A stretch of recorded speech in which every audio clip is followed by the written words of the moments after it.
अखिल एकता उद्योग व्यापार मंडल का 2 दिवसीय कार्य समिति का बैठक आज संपन्न हुआ। इस बैठक में 15 राज्यों के प्रदेश अध्यक्षों ने भाग लिया। बैठक में व्यापारियों के हितों के बारे में चर्चा कर उन पर हो रहे उत्पीड़न और शोषण के खिलाफ आवाज उठाने का यह संस्था काम करेगा, ऐसा निर्णय लिया गया। लगातार व्यापारियों के साथ हो रहे उत्पीड़न, शोषण, इतनी ज्यादा क्राइम हो रहे हैं, देश की अर्थव्यवस्था इतनी ज्यादा खराब हो गई है, उसको पटरी पे लाने की आज बहुत बड़ी आवश्यकता है। हर व्यक्ति 100 में से 10% एक ऐसा व्यापारी होता है जो खुद की जीवन जीने के लिए भरण पोषण करने के जो काम करता है अपने परिवार का, वो छोटा होता है, पट्टी दुकानदार होता है, ठेले का गुमती का होता है, वो किस प्रकार से अपनी जीवन जी रहा है वो सब जानते हैं।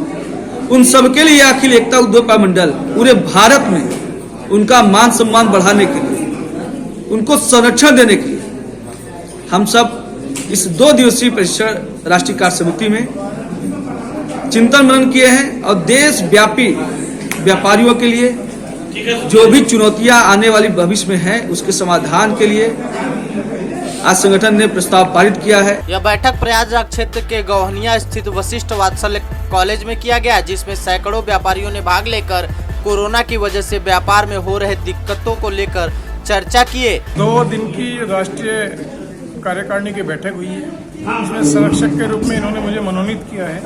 कुछ गंभीर समस्याएं राष्ट्र के अंदर व्यापारी वर्ग को लेकर के हुई हैं और मैं अगर ये बात कहूं कि भारत की यशस्वी प्रधानमंत्री माननीय प्रधानमंत्री मोदी जी ने व्यापारी वर्ग के लिए काफ़ी वर्क किया है 6 वर्ष की सरकार के अंदर, लेकिन कोरोना का जो काल अभी पूरे विश्व के अंदर ये महामारी आई है, इसको देखते हुए इस बात को हमें स्वीकार करने में कोई प्रॉब्लम नहीं है कि व्यापारी वर्ग को प्रॉब्लम आई है। आज मैं यहाँ पे रहा 2 दिन के लिए, इन्होंने जो बातें रखी हैं इनकी मांगे जायज हैं। मैं भी सरकार से इस बात का निवेदन करूंगा कि व्यापारी वर्ग को राहत हर रूप में मिलनी चाहिए।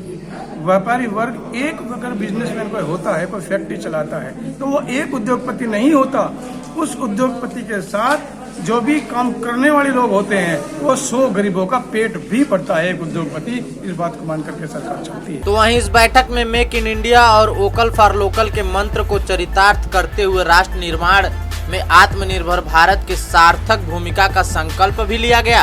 वर्तमान जो व्यापार करते हुए जो भी व्यापारियों का समस्या आ रहे हैं, इसके लिए हम लोग सरकार के पास एक प्रस्तावना दिए हैं। प्रस्तावना में लाइक जीएसटी है, जीएसटी का सरलीकरण होना चाहिए, क्योंकि एक नया टेक्नोलॉजी आया है और इसको समझने में भी व्यापारी को समय लग रहा है। इसके विषय में जगह जगह कार्यशाला भी सरकार की तरफ से भी हो, हम लोग भी हमारे संगठन से भी कोशिश करेंगे जो व्यापारी को समझाने के लिए किस प्रकार से जीएसटी के माध्यम से सरकार को भी फायदा हो, हम व्यापारियों को भी फायदा हो, ताकि चीजें अगर क्लियर तरीके से समझे रहेंगे तो समझने में सुविधा हो। ऑनलाइन व्यापार के वजह से जो उद्यमी लोग को परेशानी आती है, छोटे व्यापारी लोग, उसके विषय में जो लोकल स्तर के जो कारीगर है, जो वोकल फॉर लोकल, उसको किस तरीके से प्रमोट कर सकते हैं, जिसपे सरकार हम लोगों को सहयोग करे, हम लोग भी प्रयास करेंगे, हमारा संगठन भी प्रयास करे। इन सारे बिंदुओं पे चर्चा हुई है और सभी की सहमति से ये प्रस्ताव पारित किया। जेजेबी न्यूज के यूट्यूब चैनल को सब्सक्राइब कर बेल आइकॉन दबाएं ताकि आप बने रहें ताजा तरीन खबरों के साथ।